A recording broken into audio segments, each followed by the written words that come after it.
창세기 26장 12절부터 25절까지인데 먼저 22절까지만 같이 읽도록 하겠습니다.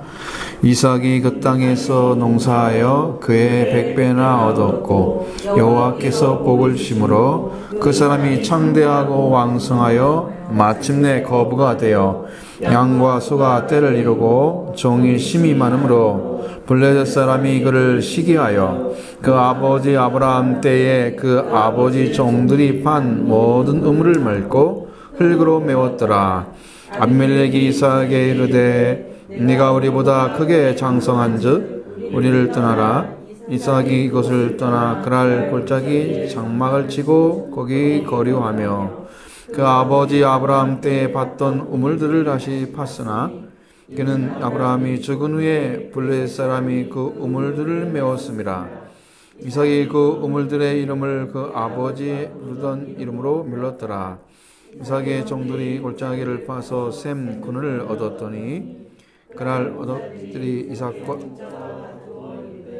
물은 우리의 것이라 하며 이삭이 그 다툼으로 말미암아 그 우물 이름을 에색이라 하였으며 또 다른 우물을 봤더니 그들이 또 다툼으로 이름을 신나라 하였으며 이삭이 거기서 옮겨 다른 우물을 봤더니 그들이 다투지 아니하였으므로 그 이름을 르호봇이라 하여 이르되 이제는 여호와께서 우리를 위하여 넓게 하셨으니 이 땅에서 우리가 번성하리로다 하였더라. 아멘.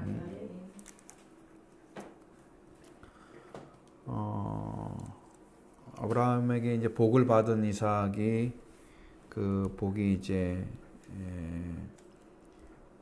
영적인 복이 이제 왔기 때문에 육적인 복이 따라왔어요. 그래서 우리 신앙의 목적은 영적인 복을 먼저 받는 거예요. 하나님 관계가 온전해지는 거, 그 영적인 복을 받으면 그 다음에 이제 필요에 따라서 이제 주시는 은혜가 각각 다르긴 하지만 존재하고 있습니다. 이삭의 모습이 이제 바로 그것을 보여주고 있습니다.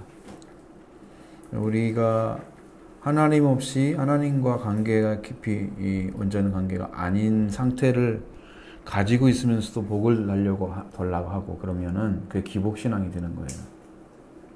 그런데 그걸 잘 몰라요. 한국 사람은 지금도 그냥 교회만 다니면 신앙이 있는 것으로 취급하고 그러니까 잘 돼야 된다고 그러고 복 받아야 된다고 맨날 그 얘기를 해요. 그러니까 교회 다니는 것이 의가 되어 있더라고요. 보통 사람들 생각에는 교회 다니는 자체가 의로운 줄 알고 있어요. 그것은 구원의 길을 찾는 도전에 불과한 거잖아요. 여기 와서도 천국에 들어가는 사람이 적을 수밖에 없다. 그것은 여러분도 이해하잖아요. 정말 예수 믿기가 쉽지 않다는 거. 예수를 믿으러 왔다가 예수를 안 믿고 있는 사람들이 훨씬 많으니까. 그래서 참 영적인 복을 받는 것이 더 큰 복이다. 그리고 여호와께 복 받은 자는 어떤 사람이라고 그랬어요? 그 허물과 죄를 사함 받은 자. 그 여호와께 복 받은 사람이에요. 그 복을 받아야 그 나머지 생애 가운데 하나님께서 필요한 것들을 채워주시는 풍족한 복이 개인마다 다르지만 주어지는 거예요. 우리는 먼저 무엇을 가져야 되는지가 가장 중요한 우선권 거기 있습니다. 그것을 먼저 찾으셔야 돼요. 아브라함과 이삭의 관계에서는 참 행복한 거죠. 이것은 이삭은 아버지를 통해서 그 자리를 찾았어요. 그걸 받았잖아요. 찾은 것을 아버지께로부터 얼마나 큰 복을 받은 거예요. 이것은 조상으로 인해서 얻은 은총이잖아요. 하나님 은총. 그래서 저도 이제 그런 생각을 해요. 우리 부모가 이렇게 해주면 자녀가 복이 내려갈 텐데 그냥 그 축복의 자리에 현장에 같이 갔잖아요. 모리아산에. 응? 같이 갔으니까 같이 받는 거예요. 그 자리에 참석 안 했다면 그건 어려워요. 그러니까 아이들도 신앙이 부모 신앙과 같아 한다는 얘기예요. 같은 자리에서 알아야 돼요. 하나님을 알고 믿게 되면 그 복이 내려가는 거고 같은 자리에 안 세워놓고 그냥 잘 되기를 기도해 축복해주고 그 아이는 모르고요 잘 될 수 있어요. 하나님 모르고는 잘 될 수 있어요. 부모의 복에 기도에 의해서. 근데 그 안에 그 다음은 안 이어진다는 걸 알아야 돼요. 거기서 끝나는 거예요. 그러니까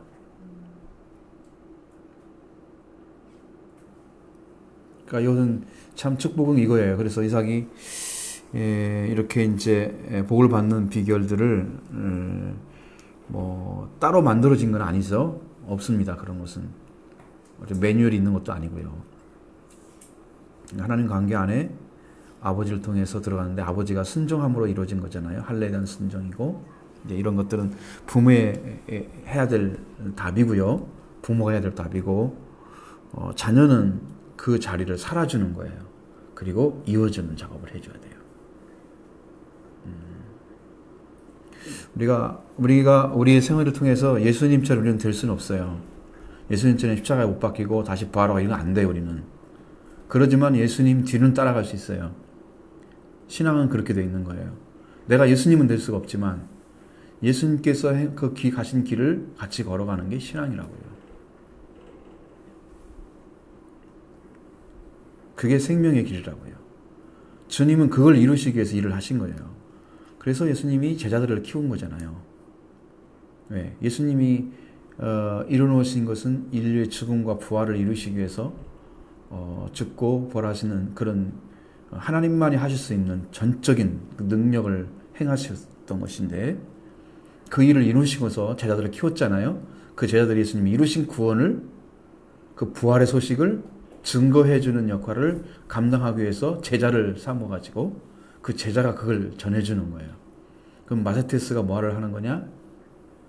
선생님의 교훈을 되살리는 자가 마세테스예요. 제자예요. 스승의 교훈을 다시 재현시켜내는 자가 제자예요. 원어가. 네?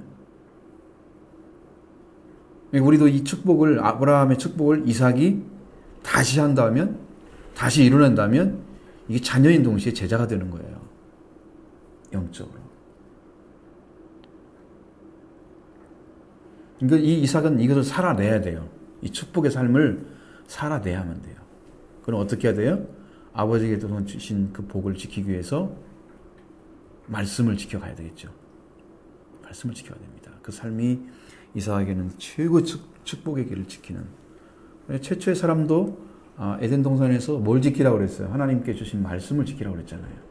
선악을 알게 하는 열매를 먹지 말라. 먹으면 죽는다 그랬어요. 그 말씀을 지키는 것이 에덴 동산에 하나님 주신 축복을 지키는 길이란 말이에요. 이게 성경의 원리는 똑같아요. 복을 지키는 방식은. 이제 먼저 받는 거예요. 근데 아브라함도 자기 노력 없이 받았잖아요. 받았죠. 이삭은 아버지가 가라는 대로 해서 받은 거잖아요. 자기가 특별히 한 것은 없잖아요. 그러니까 순종하는 것밖에 없었죠. 근데 받았어요. 제자들은 예수님 따라하는 것밖에 없어요. 근데 받았어요. 동일해요. 축복의 길은 내가 할 수 있는 게 아니고 하나님이 해주셔야 돼요. 아버지 아브라함이 해줘야 할 것, 이삭이 할 것 따로 다르잖아요. 그러니까 그 복이 같은 방식으로 흘러온다. 우리에게는. 그러니까 우리가 예수님 따라가는 것은 예수님이 이루신 구원의 완성한 그 완전한 복음을 우리가 이 땅에 재현시키는 삶을 살기 위해서 제자가 되는 거다. 동일한 것입니다. 그게 원리가. 그렇게 해서 이삭이 이제 받은 은혜가 주신다는 약속도 우리가 했죠. 26장 3절에 보면 이 땅에 거류하면 내가 너와 함께 있어 내게 복을 주고 내가 이 땅의 모든 자손을 너와 이 모든 땅을 너와 내 자손에게 주리라 그랬죠. 근데 그것은 아브라함에게 맹세한 것이라고까지 말씀하셨어요. 그러니까 지금 아브라함의 주신 복이 누구한테 흘러갔어요? 이삭에게 흘러갔어요. 이제 그것이 분명하니까 성경이 이렇게 하시고 그다음에 여기 이제 12절부터 보는 것은 이삭이 이제 삶을 살아주는 거예요. 이삭에 대한 이제 아주 적극적인 삶의 이제 모습들을 성경에서 이제 조명해주고 있는데 이삭이 땅에서 농사하여 그의 100배나 얻었고 여호와께서 복을 주심으로 그 사람이 창대하고 왕성하여 마침내 거부가 되어 뭐 이렇게 해서 쭉 흘러가잖아요. 그러니까 양과 뭐 소 이런 것들이 너무 많으니까 종도 많고 그러니까 블레 사람의 시기의 대상이 됐다. 이제 그런 얘기가 나왔어요. 근데 여기 이제 제가 이제 킹 제임스 버전으로 이렇게 읽어드리면 이렇게 돼 있어요. 이삭이 그 땅에서 씨를 뿌려 그의 100배나 얻었고 그래 돼 있어요. 이게 농사했단 말은 원어에도 씨를 뿌렸다고 나와 있어요. 그대로 지금 여기는 번역한 거예요. 원어대로. 그래서 농사했단 말도 우리가 틀린 말은 아니에요. 어차피 농사하려면 씨를 뿌려야 하잖아요. 그죠? 조금 더 이제 각색된 것이고 원어대로 말하면 씨를 뿌려가지고. 근데 여러분 씨를 뿌리면 100배 정도는 거둘 수 있나요? 한 가마니를 뿌렸어. 그러면 100가마니 나오나요? 100가마 이상?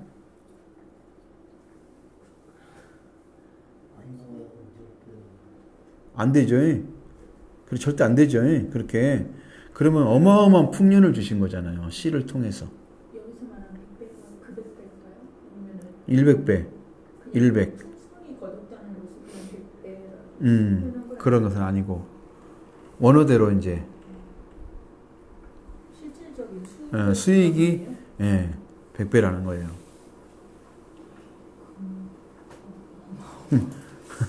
갑자기 어느 날 갑자기 어마어마한 부자가 됐는데 그 뭐 소와 양만 있는 게 아니잖아. 이건 농사 지은 것이 이렇게 많이 얻어졌다는 거예요.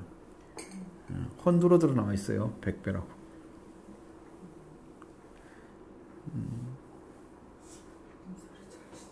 동사를 갑자기 동사를 잘 쳐가지고 그러니까 그것이 이제 농사가 잘 된 것은 맞아요. 근데 농사를 잘 지었단 말도 없지만 농사를 어떻게 지어야 이렇게 100배 얻는지 잘 모르겠고 단지 이제 우리는 그것이 어떤 것에 의해서 그랬을까? 여기는 뭐 여호와께서 복을 주심으로 100배 얻었고 이렇게 안 돼 있고 그 뒤에 여호와께서 복을 주심으로 이렇게 나오잖아요. 그러니까 이것은 하나님께서 함께 하시는 어떤 그 연관성 안에서 지금 그 동시에 이루어지고 있는 거라. 그러니까 복을 받고 있는 삶 안에 지금 이루어지고 있는 사실을 지금 이렇게 얘기를 해주는 거죠.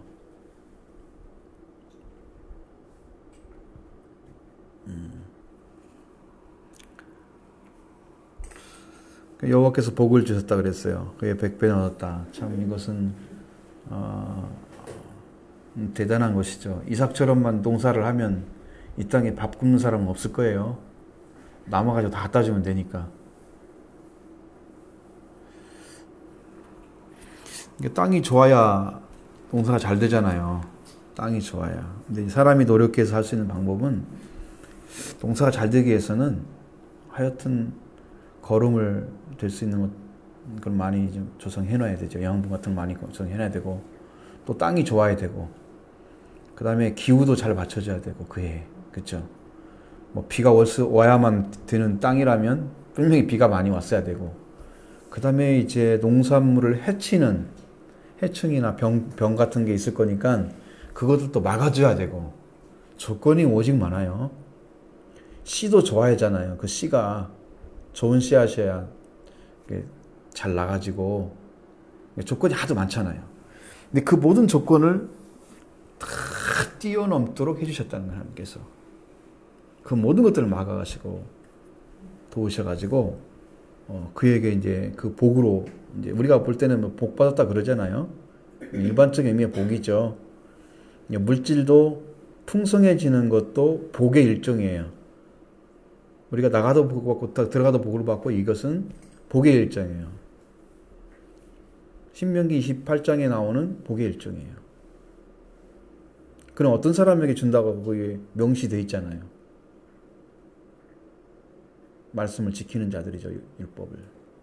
명령을 지키는 자들. 그러니까 하나님과 관계 안에서 얻어지는 축복을 복이라고 그러는 거예요. 성경은. 그러니까 하나님과 밖에서 얻어지는 것은 복이 아니에요. 이 땅의 회장들을 다 복 받을게요. 천국에서 제일 큰 집 있게요. 어림도 없는 얘기예요. 그 사람이 하나님 안에 사느냐는 거예요. 그리고 하나님 안에 살면서 얻은 복이라고 하면 사실은 신문지상에 남으면 안 돼요. 하늘나라 가면은 이 땅에서 영광 받은 것은 아무것도 없다 그러니까. 하나도 안 남아있다고 하니까. 재료가 안 올라온다 그러잖아요.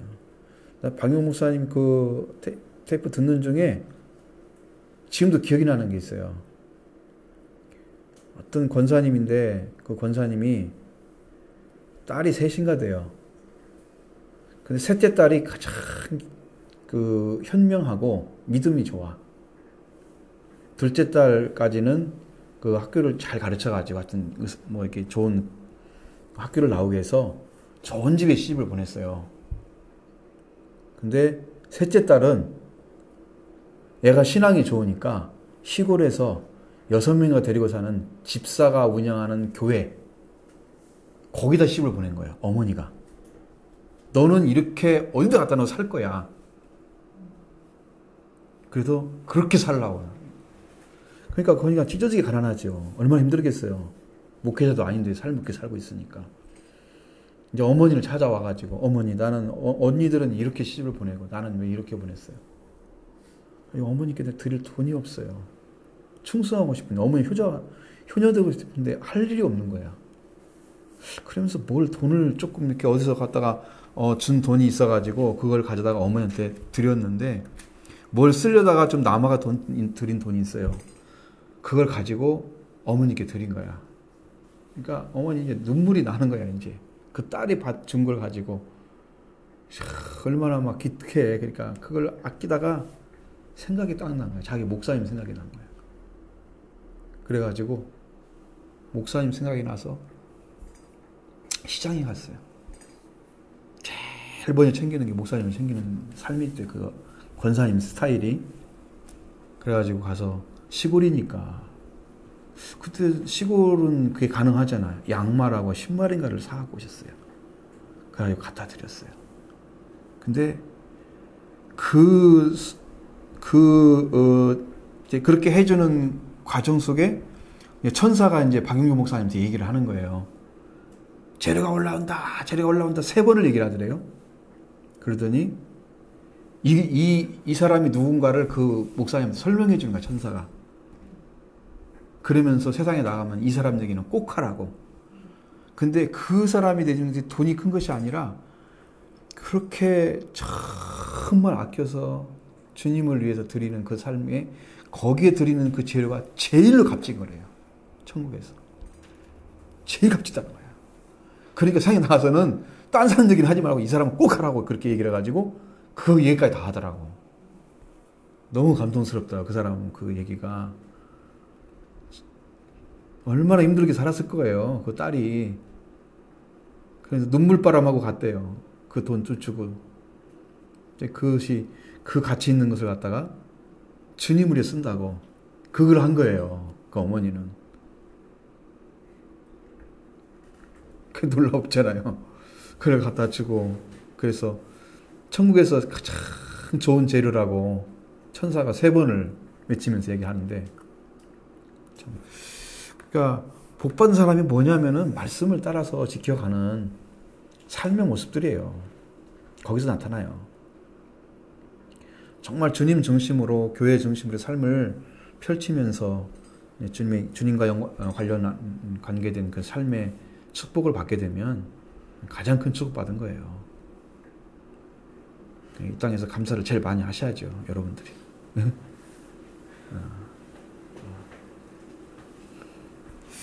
충분히 가능하리라고 봅니다. 저는 그렇게. 그 삶이 하나님 안에 있는 삶이라고 보여져요. 예. 하여튼 100배는 얻었다는 것은 사실 현실적인 거니까 많은 사람 보기에도 그 많은 재물이죠. 얻었습니다. 그 다음에 그 여호와께 복을 주시므로 주님께 복을 주셔서 그 사람이 또 엄청난 이제 사람들 앞에 크게 되고 마침내 심히 큰 부자가 되었다 그랬어요. 그리고 그가 양떼와 소떼를 소유하고 종들이 심히 많았더라. 우리 많았더니 이렇게 돼 있잖아요. 우리 지금 성경에는 근데 많았더라 이렇게 많음이었더라 그렇게 끊어져 있어요. 거기에 이게 연결시키는 것이 많이 다르더라고요. 성경이 흠정역하고 블레셋 사람이 그를 시기하였으니 여러분은 이것은 어떻게 생각하십니까? 부자가 됐어요. 거부가 됐다고 나오는 성경에는 다른 사람 보기에는 시기의 대상이 될까요? 맞나요 그게? 여러분 시기 안 받고 좀 가난하게 사는 게 낫겠다 생각하세요? 아니면 시기 받아도 부자였으면 좋겠어요?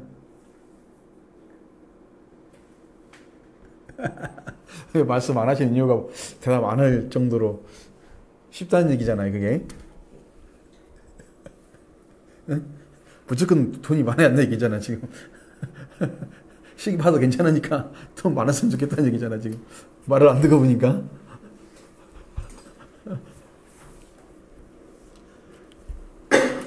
이스라엘 민족이 가가지고 이제 이집트에서 거의 살잖아요. 근데 갑자기 민족이 막 크게 번성을 하죠.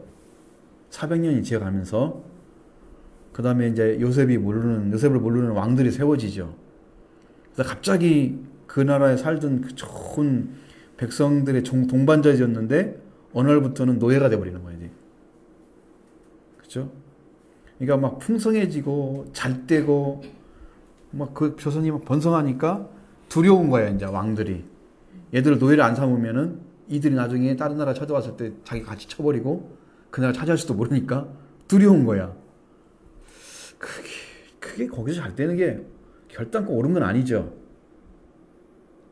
왜냐하면 가나안 땅에 들어가 잘 돼야 되죠. 가나안 땅에 들어가 잘 돼야 되죠. 근데 거기는 그렇게 되니까 그 삶도 그들에게 짓밟히는 삶이 되어버리는. 근데 그걸 누가 막겠어요? 번성하는 그런 것을 누가 막겠어요? 그걸 자녀가 태어나는 걸. 그렇지 않아요? 그건 우리 기본적으로 할 수 있는 분이 아니잖아요. 그렇게 되는 거죠. 이삭도 자기가 시기 받으려고 잘 된 건 아니잖아요. 목적이 그게 있는 건 아니죠. 근데 하나님 안에서 여호와께서 복을 더하셨기 때문에 얻었다 이렇게 복을 주셨기 때문에 되었다. 그것은 우리가 막을 수 있는 게 아니에요. 그죠? 그러면 우리는 어떤 삶을 살아야 돼요? 이런 상황이 되면. 우리는 BSL이잖아요. 성경을 통해 실제 삶을 찾아보는 거예요.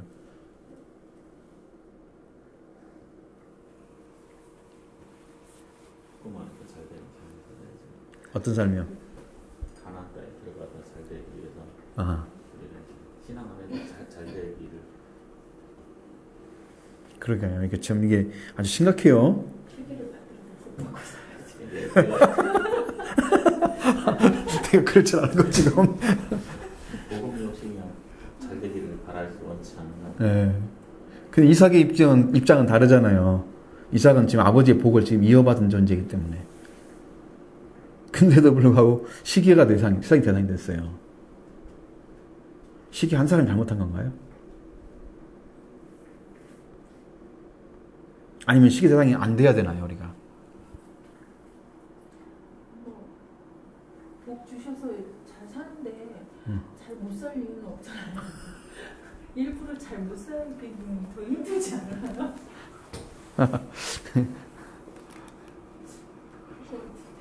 뭘 취할 수 있는 방법도 없어요, 여기서는요. 여호와께서 복을 주셨는데 누가 어떻게 그걸 막아가지고 모르겠어요. 방법이 있다고 하면 나눠주는 거죠. 방법은 있어요. 나눠주는 거예요. 나눠주면 그게 사라져요. 그 사람들 두려움이. 아, 우리를 위해서 이 사람도 사는구나. 관계 개선이 이루어지는 거잖아요. 근데 대부분은 이런 걸 못 하잖아요. 내 것은 내가 지켜야 되고 난 더 많이 가져야 되고 이런 거지. 그렇죠. 근데 이름 내고 기부하면 안 돼. 하늘에 없다니까 그것이 상이. 이름 안 내고 기부를 조용히. 성경에서 그러잖아요. 오른손이 아니고 왼손이 모르게. 그렇게 해야 된다는 거죠. 그 정도로 비밀스럽게 해야지 하늘의 상이 되는 거래요. 근데 요즘에는 그냥 더 뭐만 조금 하면 신문지상이 나오고 난리잖아요, 지금. 또 기자들이 가만 안 놔둬. 좋은 거라고 이제 본받게 하려고 그러겠지. 근데 그건 별 의미가 없어요. 사람들이 본다고 그래서 뭐 그 사람 따라서 하려고 얼마나 많은 사람들이 그 동조를 하겠어요? 얼마나 사람들이 감동받고 그게 커다란 의미는 없는 거예요. 좋은 것이 뉴스가 되면 좋지만, 자, 그래서 그는 양떼 소유를 양떼와 소떼를 소유하고 종들이 심히 많아졌고 블레셋 사람들 그를 시기하여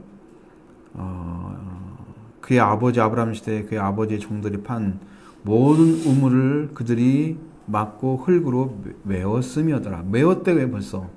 아버지 때는 그 우물들이 참 많았던 것 같아요. 왜냐하면 하나 가지고 많은 사람 살기는 어려워요. 종들도 있고 짐승들도 있고 그렇기 때문에 자녀는 적더라도 어려워요. 그러니까 우물을 몇 개나 팠는지는 몰라요. 우리도 성경상으로서는 그냥 아버지가 판 우물들을 메웠다는 것은 상당한 개수가 있었다는 거예요. 그러니까 여러분들 우리 지금 우리나라 세계적으로 나라가 이렇게 세워지고 중심이 되는 그런 도시를 가보면 다 물이 흐르고 있잖아요. 물을 중심으로 발달하죠.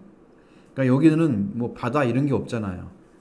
그러니까 우물을 파가지고 그 물이 나와야지 거기가 삶의 어떤 그 소재지처럼 만들어져요. 거기서 모여 사는 거죠. 그러니까 우물이 이 사람들을 살게 하는 그 근원처럼 돼 있어요. 그것이 없으면 못 살아요. 일단 물 없이 살 수 있는 지금 아무도 없어요. 당시에는 무슨 수도시 있는 것도 아니고 뭐 아무것도 없는 거잖아요. 하여튼 우물이 있어야 돼. 응? 어떤 방법이라도. 근데 이 사람들이 그 시기에서 한 가지 아버지 아브라함 시대에 그 종들이 팔았던 우물들을 다 메워버린 거예요. 그것이 이제 여기는 이렇게 나오지만 또 뒤에 보면 또 다른 말이 나와요. 그러니까 이게 지금 좀 헷갈리는 그런 그 말씀인데, 그렇게 하면서 우물을 메웠다는 것은 뭘 의미해요? 시기만 하는 게 아니고 그냥 떠나라. 니네. 왜? 우물이 없으면 살 수가 없잖아. 일단 삶이 지탱이 안 되니까 너 여기 살지 말아라. 쫓아내는 것과 같은 의미란 말이에요. 삶의 근거지가 따로 없어져 버리잖아요. 그렇죠? 우물이 없으면 일단 먹을 물이 없으면 못 살아. 거기는 일단 뭘 어떻게 살겠어요? 물 없이. 이제 이렇게 해서 거의 쫓겨나는 분위기예요. 지금 여기는 우물들을 메워버리고, 그럼 이삭대로 나름대로 삶을 지탱하려고 하면 어디 가서는 또 우물을 파야 하잖아요. 그래야 삶을 또 살아갈 수 있어요. 이제 여기에 대한 이제 그 싸움이 여기 시작되는 거죠. 이게 단순한 얘기 같지만 그렇지가 않아요. 삶의 근거지를 뺏어버리는 거죠. 우물을 메워버린 것은.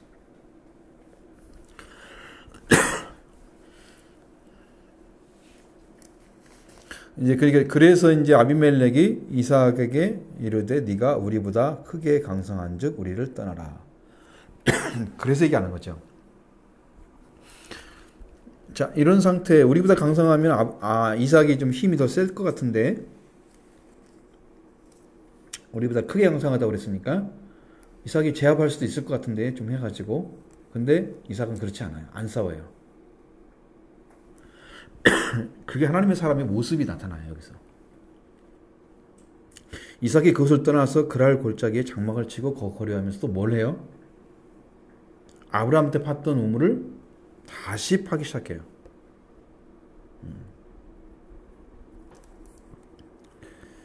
그리고 이제 아버지가 불렀던 이름을 불렀다. 우리는 그 이름이 뭔가를 그 전에도 안 나왔으니까 잘 몰라요. 그냥 아버지 때 불렀던 이름이 따로 있다면 명시가 되었을 텐데.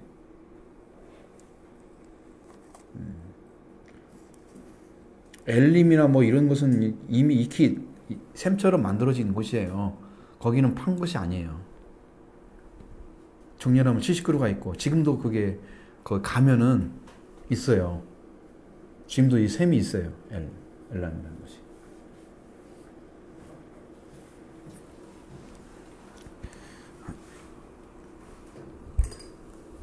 그렇게 해가지고 이제 이삭의 종들이 골짜기를 파서 셈 그늘을 얻었다라고 얘기를 하잖아요. 여기는 또 누구가 붙어요? 우리가 아비멜렉에 하면은 블레셋 왕이기도 하고 그랄 지역도 다 포함됐다고 말씀드렸죠. 또 그 사람들이 와가지고 그랄의 목자들이 이삭의 목자와 또 다투는 거야. 왜? 이걸 뺏어야만이 이삭이 딴 데로 가서 우리에게 해를 안 끼칠 거라 생각하는 거예요. 더 강성하기 때문에 우리 해를 끼칠 수 있잖아요. 그것을 방지하기 위해서 또 그랄의 목자들이 이삭의 목자와 다투면서 이 우물은 우리 것이다 이렇게 하고서 주장을 해버리는 거야. 그 말은 이제 아버지께 속한 것들은 자기들이 메웠는데 또 팠기 때문에 너희의 소유는 아니다. 이렇게 주장을 하는 거죠.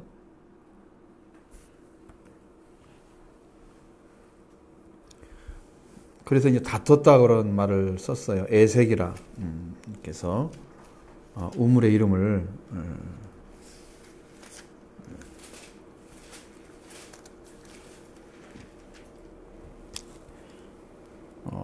그랄의 목자와 다투면서 이름을 바꿔서 에색이라 이렇게 불렀잖아요. 다시 이름 바꾸고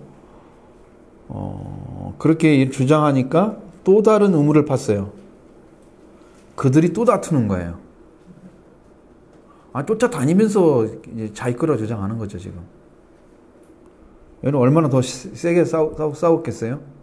여기는 이제 대적함이란 말을 써가지고, 신나라. 이름을 붙여놨어요. 그러니까 이런 셈에서는 번성할 수가 없어요. 다투는 곳이나 대적하는 곳에서는. 왜? 하나님은 그런 사랑과 관계가 깨어진 관계에서 축복을 주는 경우는 거의 없어요. 그러니까 여러분 블레셋 이집트에 들어가서 아브라함이 자기 아내 때문에 얻어왔다, 많은 재물을 얻었다, 그게 축복의 생각하면 안 돼요.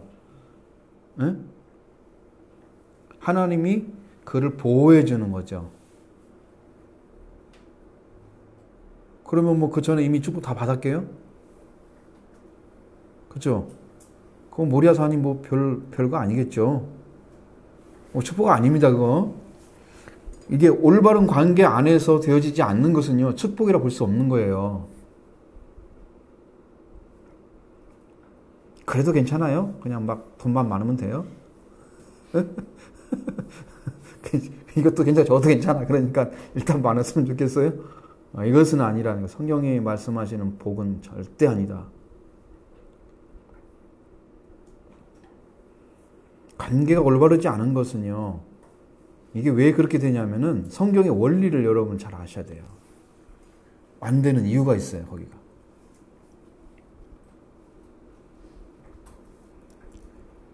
하나님하고 관계를 맺게 되면 하나님은 사랑을 회복시키는 하나님이세요. 원래 그래요. 요한 1서에 하나님은 사랑이라 그러니까 사랑이 하나님이기 때문에 그렇다, 그게 아니고 원래 하나님 성품이 사랑이에요.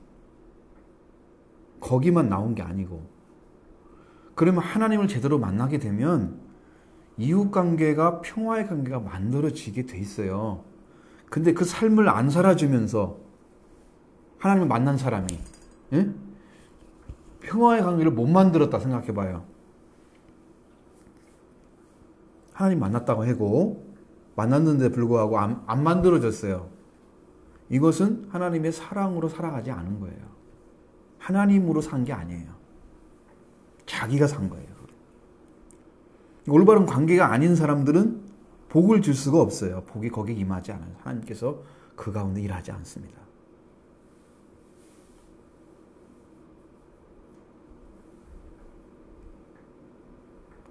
반드시 온전한 관계, 올바른 관계, 다툼이 없이 평화의 관계가 만들어졌을 때 하나님이 일을 하시는 거기에서. 그럼 우리의 신앙이 뭐냐면은 여러분이 신앙생활을 하고 있는 동안에 우리가 가정에서 어떤 문제가 생기거나 개인적인 문제가 생기거나 항상 그랬을 때 여러분 그걸 가지고 어떻게 해결해요? 어떻게 해결해야 내가 하나님 안에 산자가 돼요?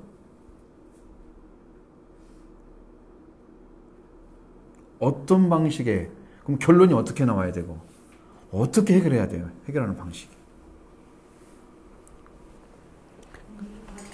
하나님께 내놔야죠. 그분은 또 결국은 자기 죽음이나 그런 식으로 이거는 그렇게 되더라고요. 그렇죠. 일단 우리가 손해를 보고 뭔가 문제가 생겨도 우리 편에서 말씀에 순종하는 삶이 이루어져야 돼요. 먼저 내 쪽에서 죽어야 돼요. 내가 죽어지면 그 다음부터 하나님이 관계를, 평화의 관계를 만드는 역할을 해주세요.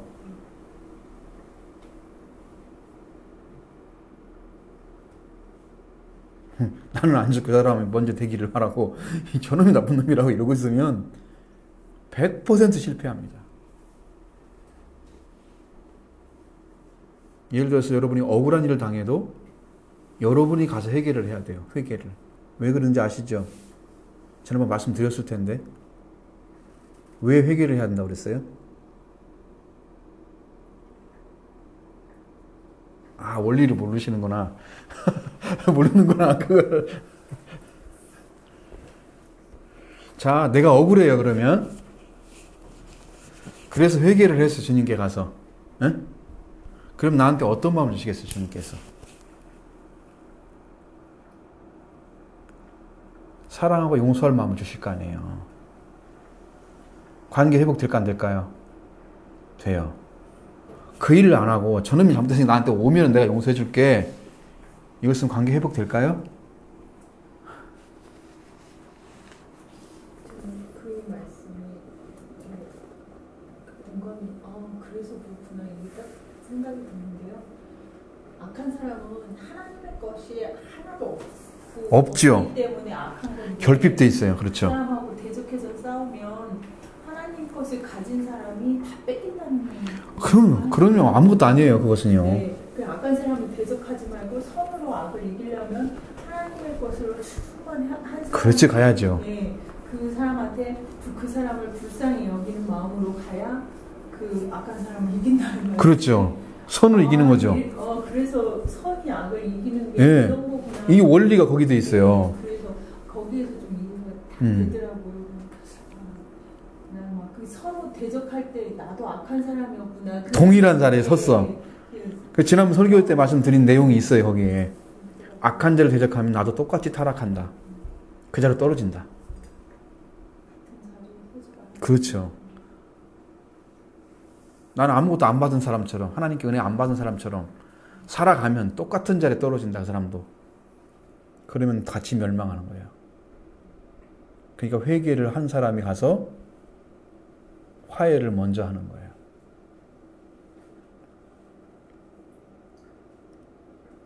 원래 아시겠죠?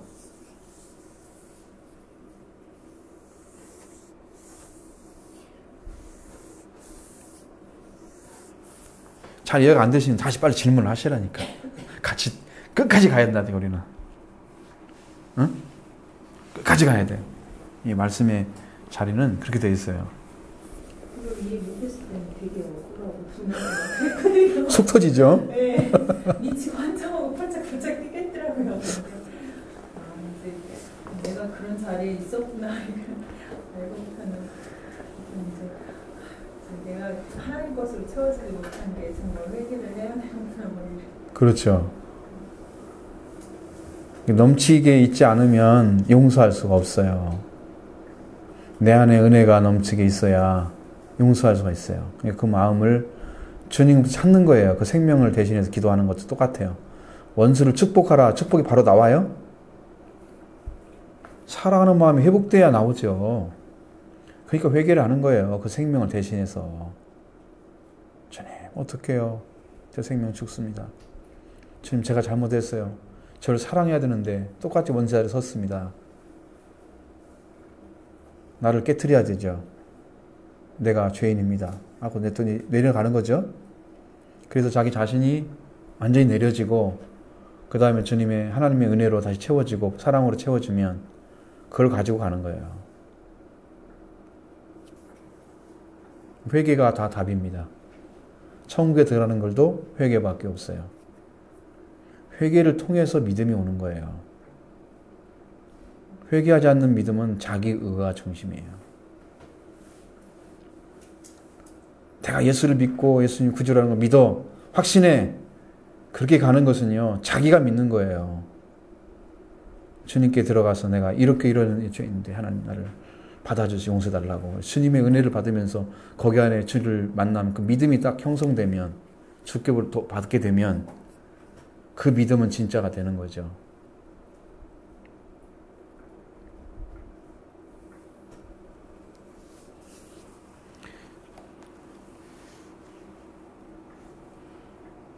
그래서 이제 여기 22절에 나온 말씀처럼 이삭이 거기서 옮겨 다른 우물을 팠더니 그들이 다투지 아니하였으므로 그 이름을 르호봇이라 했다고 그랬어요. 여호와께서 우리에게 요리를 위하여 넓게 하셨으니 이 땅의 소리가 번성하리라 하였더라. 이게 맞는 거라니까요. 이 원리가 이대로 가요. 이제 다툼이 없어져야 돼요. 근데 그건 여호와께서 해주셨잖아요. 하나님께서 거기에 개입하신 거예요. 그래서 복을 주신 거예요, 그게. 응?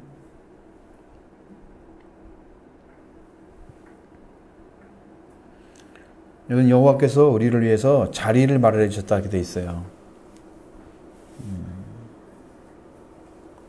넓게 하셨으니 이런 말이 잘 안 맞잖아요. 우리는 넓게 하셨다는 건 자리를 마련해 주셨으니 이런 말이에요. 여호와께서 위해서 자리를 마련해 주셨으니 우리가 이 땅에서 다산할 것임이라. 우리나라 말은 번성한다는 말이에요. 축복의 역사죠.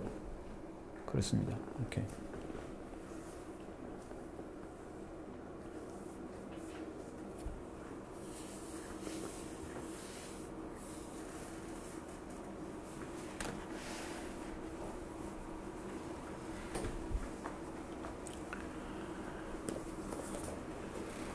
자, 질문 있으면 같이 나누시고.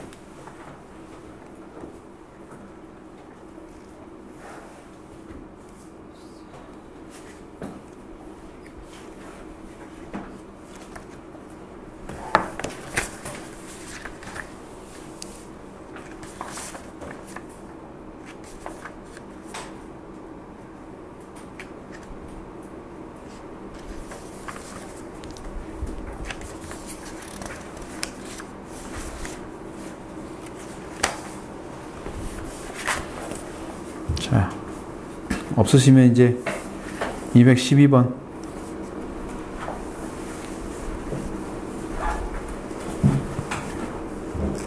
이삭이 겁이 많아 자기 아내를 부인하고 속였지만 그러한 이삭에게 아비멜렉은 관대하였다. 약자에 대한 인간적인 관대함은 그 약자에 대한 우월감에서 오는 동정심인 것이다. 이러한 인간적 관대함을 아비멜렉과 그 민족 블레셋 사람들에게서 볼 수 있다. 이삭이 실패했어도 하나님의 약속은 결코 변함없이 이삭을 축복하여 그는 1년에 100배의 수확을 얻을 수 있었다. 이삭이 점점 창대하여 왕성해지고 거부가 되어 많은 가족과 종을 거느리게 되었을 때 아비멜렉과 블레셋 사람들은 질투심으로 불타 이삭을 그곳에서 떠나게 할까. 인간적인 관계아니란 그 뿌리가 우월감에 있으므로 약자에 대해 동정은 하면서도 자기보다 강한 자에 대해서는 그 능력을 솔직하게 인정하지 못할 뿐 아니라 특별한 소심함, 두려움, 불신과 질투에 의한 증오심 등의 가련한 본질을 지니고 있는 것을 알 수 있다. 이삭이 번성하는 것을 기뻐하지 않은 아비멜렉의 마음은 오늘날 우월감을 가지고 약자를 경멸하는 사람들에게서 볼 수 있다.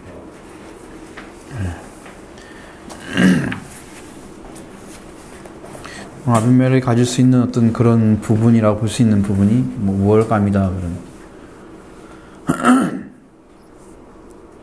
어차피 자기 지역으로 거처로 옮겨가지고 왔기 때문에 뭐 자기 지역에서 그렇게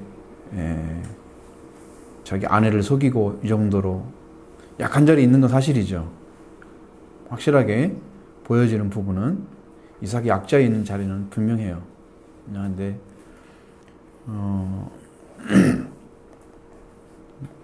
그렇다고 해서 뭐 다른 게 없어지는 게 아니잖아요. 이삭이 가졌던 관계가 사라지는 것도 아니고 받았던 복이 없어지는 것도 아니고 또 하나님 떠나는 것도 아니기 때문에 그 사람이 우월감 가졌다고 해서 이삭을 어떻게 할 수 있는 부분이 없어요. 그러니까 우리는 은혜를 받고 축복된 자리에 쓴 사람이 이 관계 안에서 싸우면서 자기 것을 만들어가는 게 아니고 약간 싸우면서 했던 사람이 이제 야곱이잖아요. 인생을 보면은 우리는 평화로운 방식으로 하는 게 옳은 것이죠. 이삭은 이제 그런 중심만 가지고 있는 사람이지 거기에 같이 다투거나 싸우지는 않는 것 같아요. 내용 볼 때는. 그러니까 그 사람의 생각은 그냥 거기서 끝나는 거예요. 뭐 이삭을 어떻게 할 수가 없어요. 그러니까 계속해서 괴롭히는 것처럼 보이지만 결국은 이삭의 승리는 뭐예요? 여호와께서 더 크고 더 완전한 걸 주심으로 승리 있게 하시는 것이지 다른 건 없잖아요. 그러니까 그런 의미는 크지 않은 것 같아요. 그들이 뭐 이삭에 대해서 뭘 할 거예요? 할 수 있는 게 없어요. 다투고 그런 것밖에 없죠. 할 수 있는 방법. 그 다음에 보시죠. 인간의 힘이 쏟고 왔을 때 분쟁은 끝없이 계속된다. 아브라함 시대에도 우물로 인한 분쟁이 있었는데 아브라함은 아미양 7을 아비멜렉에게 주고 계약을 맺어 파친하였다. 그러나 아브라함이 죽은 후 블레셋 사람들이 우물을 메어버렸기 때문에 이삭이 다시 우물을 팠으나 우물에 인하여 항상 분쟁이 있었다. 여호와 하나님이 함께 하시지 않고 인간끼리 상대하는 곳에는 항상 분쟁이 계속된다. 인간끼리 아무리 진실한 계약을 체결해도 인간 스스로의 힘으로 서려는 곳에는 처절한 생존 경쟁이 있다. 생존을 위해서는 진실도 의리도 다 버리고 마는 것이 인간인 것이다. 그런 인간이 서로 상대하고 있는 한 분쟁은 계속된다. 절대적인 능력자이신 하나님께 의지하지 않고서는 결코 해결할 수 없는 것이다. 예. 뭐 삶의 문제는 언제나 분쟁이 있어요. 그 안에 작은 일은 반드시 있게 돼 있어요. 그건 뭐 끊임없는 일이죠. 인간 사이 안에서는. 그러니까 뭐 형제끼리도 뭐 그럴 수가 있는 것이고요. 뭐 이거는 어떻게 할 방법이 없어요. 어떤 계약을 맺어가지고 서로 그냥 양보하고 딱 그 선에서 서로 만족해서 아무 문제가 없다면 그것은 괜찮은 거죠. 그래서 계약을 요구하는 것 같아요. 아비멜렉 이 사람도 암양 7 가지고 그 우물가에서 이거 하잖아요. 아브라함하고. 그죠? 근데 뭐 거기서 그걸로 끝나고 이제 그 아들이 있었으면 그 사람이 참 친밀한 사람이 아브라함과 그런 계약을 맺었으면 아브라함이 준 우물이라고 생각하고 이삭에게 줄 수 있어야 되는데 그 아버지가 그걸 갖다 어떻게 해요? 그냥 메워버리잖아요. 그걸 안 하고. 그러면은 뭐예요? 그게 뭐 계약도 아니고 서로 뭐 불가침 조약처럼 만들어졌지만 별것도 아니잖아요. 결국은 이삭에게 도움이 전혀 안 되는 일을 하고 말았잖아요. 그것도 소용없는 것 같아요. 100% 효용이 있는 것은 하나님부터 오는 언약에 의해서 이루어지는 것 뿐이에요. 남는 것이. 이 사람을 이렇게 했는데 이거 다 메워버리고 나중에 우물도 못 쓰게 만들고 따라다니는 게 가지고 오는 곳마다 자기 거라 주장하고 그렇게 이삭을 괴롭혔던 사람들이잖아요. 이 사람들이. 그러니까 그런 의미는 없는 것 같아요.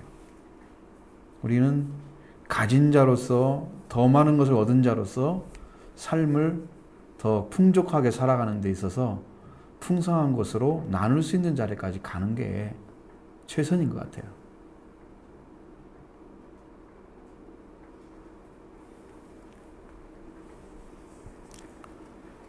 뭐 인간적인 관계 안에서 뭐 맺어도 그거 소용없습니다. 그것은. 여러분 결혼할 때 뭐라 그래요? 다 서약, 그런 서약 하잖아요. 뭐 서약 안에서 다 이혼하나요? 안 그러잖아요. 그런 계약해도 소용없잖아요. 흔적 만드는 게 지금은 이혼 시대가 됐어요. 지금 시대가. 소용없는 거예요. 그 인간적 계약은 그냥 언제든 바꿀 수가 있는 거란 말이에요. 그렇죠? 그러니까 하나님 관계 외에는 진짜 축복은 없는 것 같아요. 그러니까 인간관계는 생존 경쟁은 어쩔 수 있는 거예요. 있는 거니까 그것을 얼마나 하나님 은혜 가운데 풍성해져서 그 삶을 나누는 자로, 덮는 자로, 포용하는 자로 이렇게 크게 살 것인가, 이것이 중요한 거지. 그 나머지는 뭐 있는 건데 뭐 그걸 어떻게 넘어서야 되겠죠. 그게 그리스도인의 모습이라고 생각해요.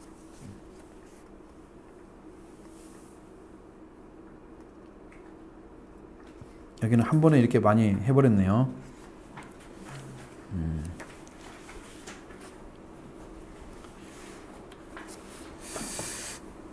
뭐 오늘은 절반만 하고 이거 안 읽고 나중에 또 할 수도 있어요. 뭐 그거 꼭 따라갈 필요는 없어요, 여기를. 그렇죠? 마지막에 이제 23절부터 25절의 말씀 한번 같이 읽어볼까요? 이삭이 거기에서부터 브엘세바로 올라갔더니 그 밤에 여호와께서 내게 나타나 이르시되 나는 내 하나님 이브라임의 하나님이니 두려워하지 말라. 내 종 아브라함을 위하여 내가 너와 함께 있어 내게 복을 주어 내 자손이 번성하게 하리라 하신지라. 이삭이 그곳에 제단을 쌓고 여호와의 이름을 부르며 거기 장막을 쳤더니 이삭의 종들이 거기서 우물을 팠더라. 끝내는 뭘로 끝나요? 우물 판 걸로 끝나잖아요. 에? 이제 로봇이 나오니까 그 다음부터는 하나님이 이제 축복의 길로 이삭의 삶을 옮겨 놨어요.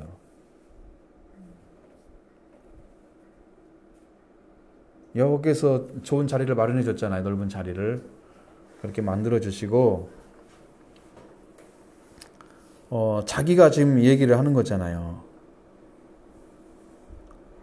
이삭이 거기서 22절에 이삭이 거기서 옮겨 다른 우물을 팠더니 그들이 다투지 아니하였으면 그 이름을 루봇이라 하여 이르되 이제는 여호와께서 우리를 위하여 넓게 하셨으니 이 땅에서 우리가 번성하리라 하였더라. 그렇게 자기가 얘기한 거예요. 이것은요. 그렇죠?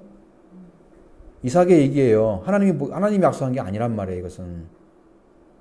그러면 그 뒤는 하나님이 약속한 거죠. 그러니까 이 자리를 찾아낸 사람이 이 하나님의 복을 완전히 받을 수가 있어요. 로봇이 없는 사람들은 안 되죠. 지금도 삶에 싸우는 자리에 있고 다투는 자리에 있고 이것은 복 받을 수 없어요.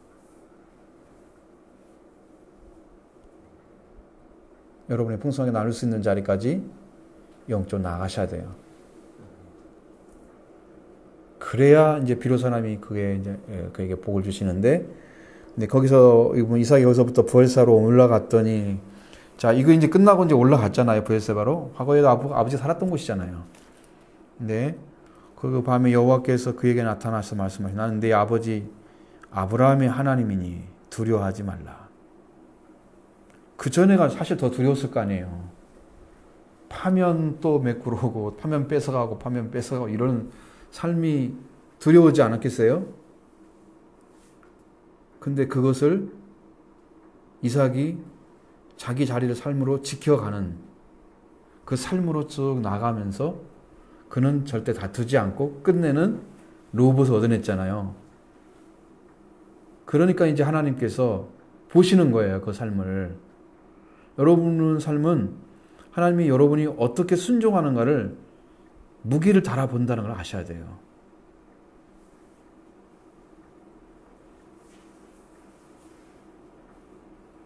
작은 것 하나라도 하나님이 여러분이 나를 신뢰하고 있는가를 달아보고 있어요. 근데 우리는 거기에 많이 넘어가요.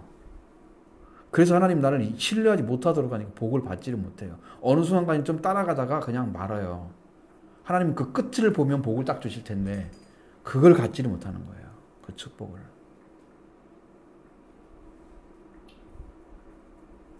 지금 지켜보는 거예요, 하나님께서. 끝까지 이렇게 가서 이제는 하나님 나에게 복을 주실 거다. 여기서 번성할 것이다. 자리를 넓게 주셨으니까. 그러면서 로봇에서 그 이야기를 딱 하잖아요. 그 이삭의 지금 고백이에요, 이것은. 하나님 그렇게 하실 것이다. 그 나머지는 하나님 얘기 안 나오잖아요. 싸우잖아요. 늘 다툼이. 뭐 다툼 데서 뭐 하나님 뭐 도와주실 거다. 그런 얘기 해요? 그런 얘기 하면 안 되죠. 거기까지 이제 다 자기는 줄 건 주고 그냥 빼앗기는 처럼 그냥 다 나눠줘 버리죠. 그리고 로봇이 딱 와가지고 이제 그렇게 하나님께 대한 그런 믿음의 고백을 딱 하니까 하나님이 이제 복을 주시는 거예요. 거기다. 두려워하지 말라고 말씀하시잖아요. 그러면서 아브라함이 믿던 하나님 바로 그 하나님이다.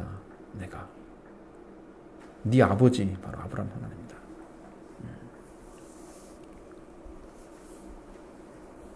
그래서 아브라함을 종 취급했어요. 여러분 얼마나 중요한지 아시죠?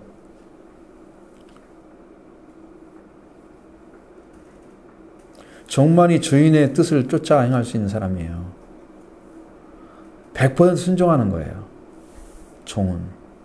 아브라함이 그런 위치를 찾아냈어요. 근데 종만이 주인의 뜻을 이룰 수 있어요. 예수님도 나의 종, 내 사랑하는 종. 하나님께서 종이라고 불렀어요, 예수님을. 어떻게 아들이 종이 될 수 있어요, 갑자기? 근데 종이 돼야 돼요. 하나님과 관계 안에서 하나님이 명령한 것이 완전하게 이루어질 때까지 순종하는 자리에 서 있는 존재가 종이에요.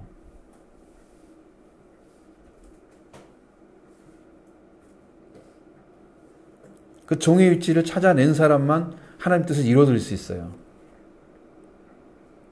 그러니까 여기 어디 교회 가가지고 큰 종님이 오셨습니다. 그 사람이 가지고 아닙니다. 저는 작은 종입니다. 그런데 종이 큰 종이 있고 작은 종이 어디 있어요? 하나님이 쓰시는 대로 그냥 하는 거지. 잘 순종하면 그게 큰 종이에요. 말씀에만 순종하면. 자기 뜻 펼치고 자기 목회하면서 종이 될 수 있어요? 어림도 없는 얘기죠. 자기 목회하고 자기 방식대로 막 해서 교회를 부흥시켜놨다. 하나님 그거 하나도 안 받으십니다.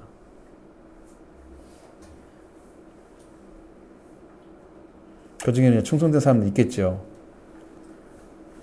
그런 사람 받을지 모르지만 그 위에서 서가지고 이제 총으로서 역할을 제대로 하지 않은 사람들. 그래서 목회자가 천국 가기가 더 어려워요. 성도보다. 걱정하지 마세요, 여러분들은. 목사가 더 어렵다니까. 목사가 경쟁률이 더 세요. 훨씬 어려워요. 네, 종이 안 되니까. 종이 안 되기 때문에.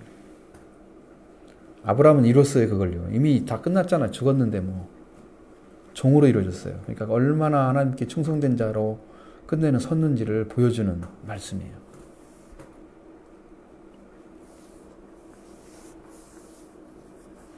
그래서 아브라함과 함께 있었던 것처럼 내가 너와 함께 있고 네게 복을 주어서 네 자손이 번성하게 하리라. 여러분 하나님과 함께 있는 그 자체가 이미 복을 받은 거고요. 그 복을 받은 후손이 언약에 의해서 다시 복이 연결이 되는 거예요. 그 아브라함에게 언약했던 하나님이 이삭으로 내려오고 이삭의 언약한 하나님이 야곱으로 내려가고 그 다음에 야곱에게 언약한 하나님이 야곱의 후손들에게 쫙 내려가는 거예요. 그래서 예수 그리스도까지 간 거죠. 그 복이. 예수 그리스도가 아브라함의 후손이에요. 마지막 후손. 예수 그리스도 이유는 마지막 후손 안 나와 있어 성경에. 그걸로 끝이에요. 그러니까 복은 그 예수님 완성시킨 거예요. 그를 믿게 되면 아브라함의 복을 받는 거예요. 축복의 길은 다 연결이 돼 있어요. 성경에서 구약 성경과 신약 성경이 하나로 돼 있어요. 아브라함과 같이 복을 받느니라. 아브라함이 믿음으로 들어갔던 것처럼 어떤 상황에서도 흔들리지 않고 믿음을 지켜갔기 때문에.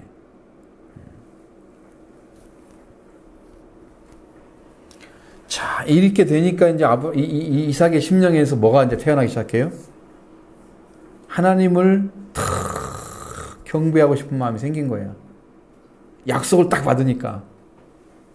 얼마나 행복하겠어요. 받는 순간에. 그 제단을 쌓는 거예요. 이건 예배를 드리는 거예요. 우리가 오늘날 말하면. 예배를 자주 감사하고 감격해서 드리는 집안이면 참 축복받은 집안이에요.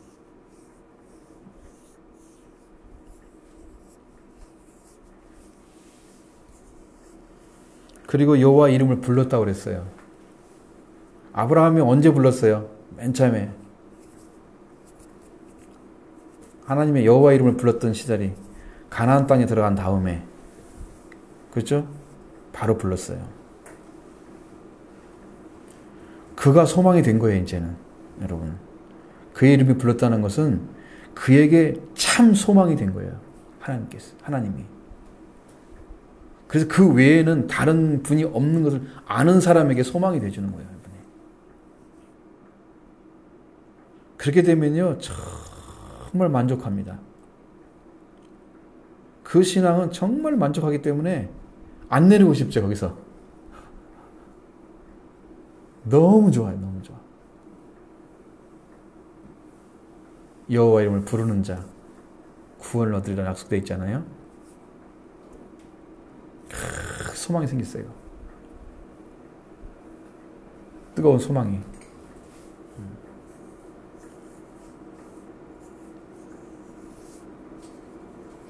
그리고 나서 마지막 우물을 파요, 이제 이삭이. 종들이. 그죠? 그 장막을 치고 마지막 우물을 파요. 더 이상 우물이 필요가 없어요, 여기는. 더 이상 우물이 필요 없어요. 이제 최고의 자리에 왔어요. 영적으로 말하면 이게 진짜 우리가 먹어야 할 우물이에요. 최후의 우물이에요.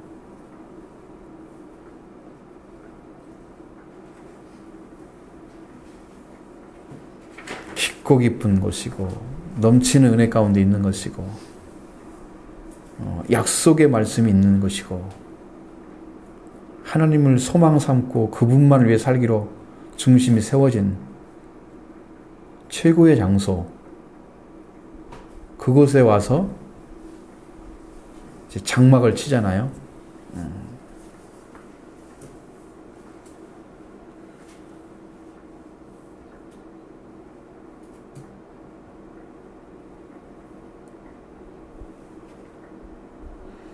근데 이게 이삭의 종들은 거기서도 우물을 받다가 서 있어요. 거기서도 연속성이죠. 그러니까 이게 지금 앞에서 나왔던 것은 신나 쭉 나오죠. 에색 신나, 그 다음에 로봇, 그 다음에 마지막 우물이 이제 이름이 없잖아요. 그리스도의 우물이라고 할 수 있겠죠. 그 은혜의 우물이 파지는 거예요. 약속에 의해서 그 과정에서. 이 우물까지 가져야지 이제 완전한 하나님 관계가 세워지고, 그럼 이것이 이제 이삭이 가졌던 이 하나님의 관계가 내려가는 자가 축복의 자녀이 돼요. 그러니까 이것을 누가 뺏어간다고요? 그게 문제잖아요. 벌써 뺏겼잖아요. 그걸 앞에서 벌써 뺏겼죠. 이삭이 이 축복을 그냥 뺏어버린 거예요. 벌써 팥죽 한 그릇과 떡 부스러기 조금 가지고, 떡이라고 안 나와있고 빵이라고 나와있는데, 이거는 먹을 것 하고 팥죽 한 그릇으로 장자권 뺏었잖아요. 그런 이야기들을 보면 벌써 그것이 끝났잖아요. 이삭과 관계 맺은 하나님이 또 그 축복이 그 사람으로 내려갈 거예요. 내려갈 거예요. 놀라운 축복이 이제 그 안에 들어있죠.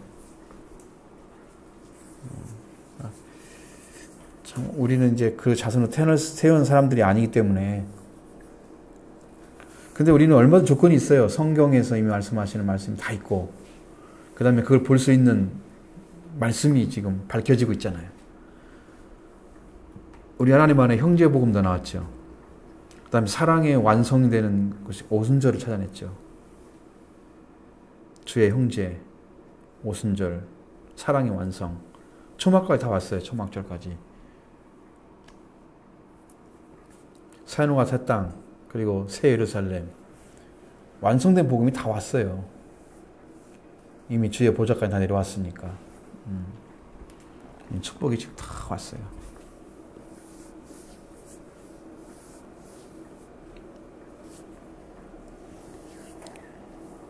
혹시 또 같이 나눌 말씀 있으면 잠깐 나누시고 시간이 좀 있으시니까. 그 뒤를 하려면 한 30분 이상 해야 돼요. 그러면 여러분 너무 늦어버리잖아요. 그렇게 무리는 하면 안 되죠. 행복하게 공부를 해야지. 그래도 평안하시고 그러시지.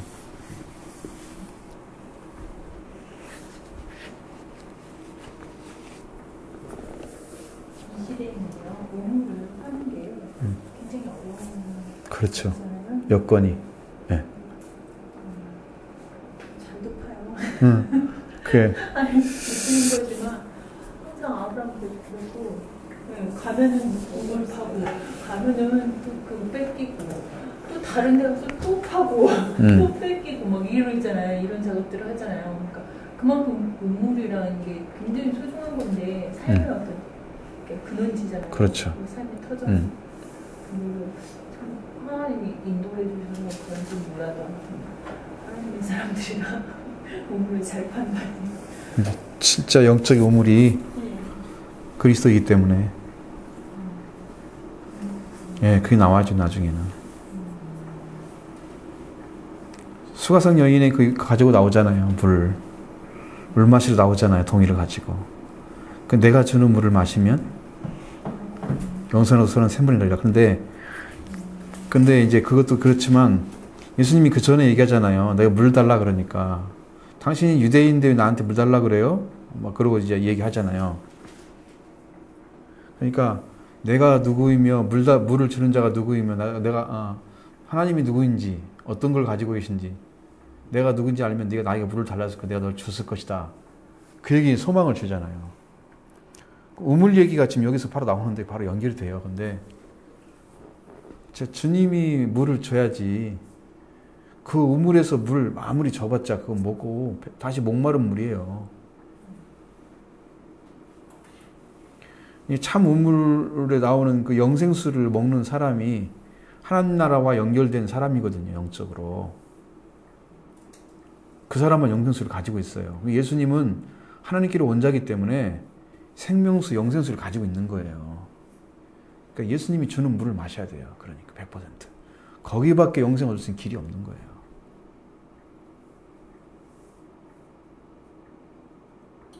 혹시 이삭은 이 시기에 예수님을 만났을까요? 이제 이거는 여기 나오진 않죠. 왜냐하면 이게 다른 방법으로 어떤 응답받은 게 별로 없기 때문에 아직 여기서 찾아낼 수는 없는데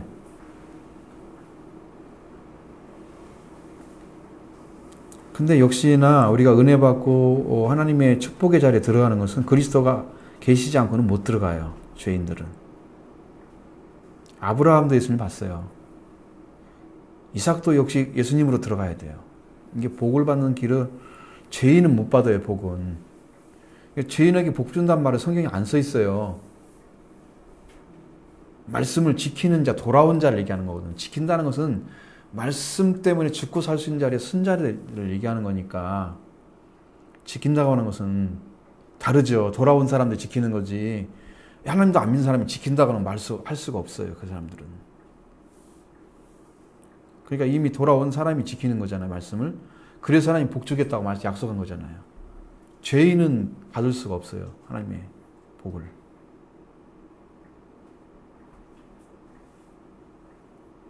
역시 복을 받는 자리 위치에 쓴 것은 이미 그리스도를 만났을 거예요. 영적으로는. 그게 지금 베드로전서나 보면은 여러분 나와요. 거기에. 이미 선지자들 영 속에 그리스도가 계셨다고 그랬어요.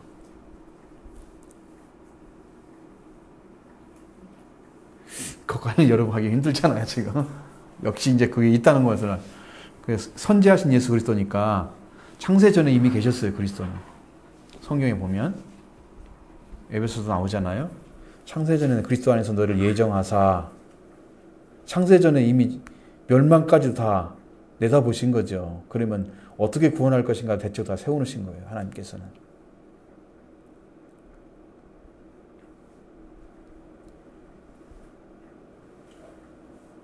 이 시대에서 지금 누구라고 견딜만 모시고 있어요. 무슨 말씀을? 지금 시대에서요? 우물 역할을 하는 우물? 견딜만 하는 게 뭐냐고? 여기서는 글쎄, 여기는 뭐 이런 삶은 우리가 상상할 수가 없는 삶이고요. 삶의 형태는 말할 수가 없고, 그는 하나님과 온전한 관계 안에 들어간 삶을 사는 사람이 그걸 통해서 나눌 수 있는 관계 안에 있는 거죠. 그 안에 들어간 사람이 그걸 가지고 다른 사람에게 줄 수 있다면 이게 지금 샘을 파는 사람이죠. 샘을 가지고 있는 사람이죠. 100% 하나님 것이에요. 사랑껏 나누면은요, 그걸로 끝나요. 그러니까 여러분, 만약에 우리가 구제도 하고 싶어요, 교회에서. 근데 구제로만 끝나면 안 돼요, 그것은. 이제 구제는 구제로, 이제 우리는 그 사명이라고 생각해요, 그것만. 그것은 그걸로 끝나는 거예요. 우리가 누구한테 나눠줬어요, 우리가. 근데 내가 믿는 마음으로 믿는 자리에서 나눠줬어요. 그럼 우리한테 복이 되는 거예요. 그것이야. 근데 구제한 것이 정말로 구제의 역할이 완성되려고 하면 그 사람을 그리스도까지 인도하는 것이죠. 믿도록. 그 역할의 완성이라는 것은. 우리가 뭘 줬을 때, 어떤 사람이 뭘 줘가지고 마음을 샀어요. 그 마음이 너무 고맙다고 해가지고 그 사람이 뭔가 소망을 찾고자 한다면 우리가 그리스도를 소개해 줄 수 있어요. 처음부터 당신 이거 줄 테니까 예수 믿으시오 이렇게는 안 되잖아요. 이게 거래가 되는 거잖아요. 뭐 그런 사람들이 안 믿고 싶은 사람들이 그거 받으려고 하겠어요? 그러니까 우리는 그런 거 조건 없이 주는 거예요. 근데 이게 우리가 복이에요. 하나님 나라에 가면 누가복음서 이런 게 돼 있잖아요. 너희들이 대접을 하고 싶을 때 저기 절룩발이 장애인들 가리키는 거예요. 보지 못하는 사람들, 그런 사람들 데려다가 이렇게 먹이라 그랬어요. 대접하라. 그러면 너에게 복이 될 것이다. 그게 의미가 뭐냐면 그 사람들은 우리한테 갚을 능력이 없는 사람들이에요. 그러니까 다시 갚지 않아야지 우리한테 복이 되는 거예요.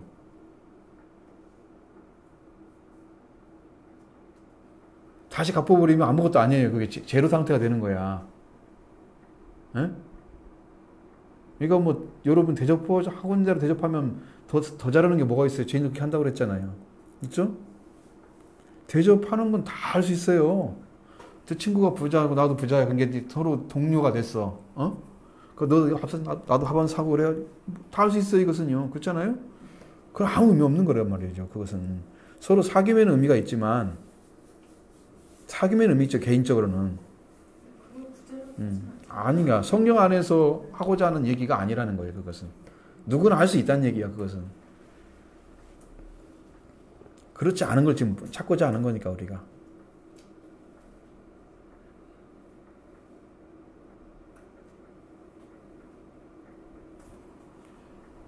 그래서 그 이상의 걸 찾아내야지 우리가 하나님의 일을 하고 있는 거죠.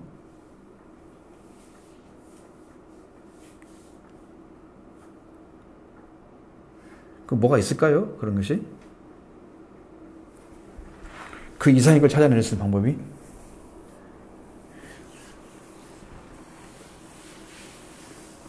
그래서 여러분한테 갚을 수 없는 사람한테 주세요.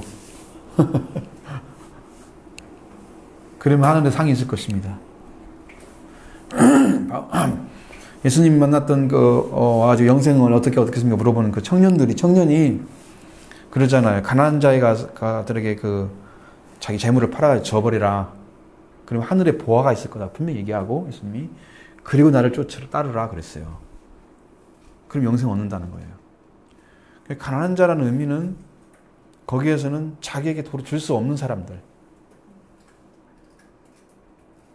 그 사람이 도로 부자한테 줘가지고 다시 받으면 또 빌려준 거죠.